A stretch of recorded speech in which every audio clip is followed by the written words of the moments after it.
નમસ્કાર, પ્રણામ, સ્વાગત છે આપનું ફરીથી આજના વિડીયોમાં। મિત્રો, સામાન્ય રીતે મંદિરમાં જઈ પૂજા પાઠ વચ્ચે ભૂલો થઈ જ જાય છે। એને લઈ લોકો પરેશાન થઈ જાય છે।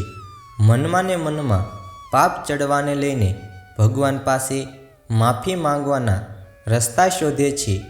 એના માટે શિવ પુરાણમાં એક એવો મંત્ર જણાવવામાં આવ્યો છે જેનો જાપ માત્રથી ભગવાન બધી જ ભૂલચૂક ભૂલાવી દે છે। મહાદેવ પાસે આ મંત્ર માત્ર બોલવાથી જ ભગવાન પૂજામાં થયેલી બધી મોટી ભૂલો માફ કરી દે છે।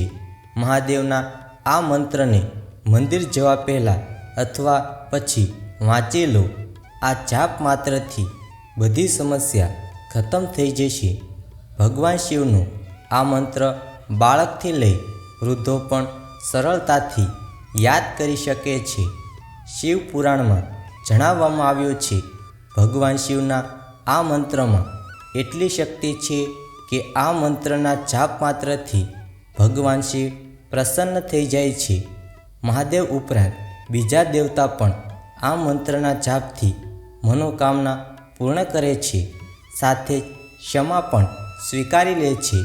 આવો જાણીએ ભગવાન શિવના એ મંત્ર અંગે જેનાથી તમામ સમસ્યા ખતમ થઈ જશે। શિવ પુરાણ અનુસાર ભક્તોએ મંદિરમાં પ્રવેશતા પહેલાં પંચાક્ષરી મંત્ર ઓમ નમઃ શિવાયનો જાપ કરવો જોઈએ। આ મંત્રનો જાપ કરવાથી ભગવાન શિવ પ્રસન્ન થાય છે। આ મંત્ર સૌથી શક્તિશાળી મંત્રોમાંનો એક છે।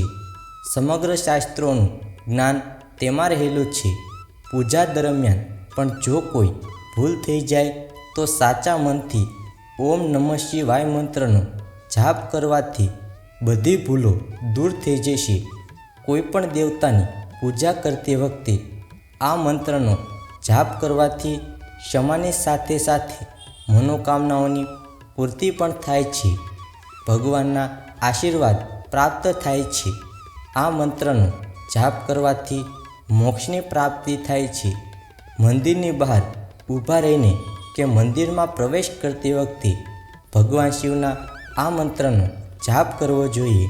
તો મિત્રો, તમને અમારો વિડીયો પસંદ આવ્યો હોય તો વિડીયોને લાઈક કરો, શેર કરો અને ચેનલને ખાસ સબસ્ક્રાઈબ કરવાનું ભૂલશો નહીં મિત્રો। ધન્યવાદ।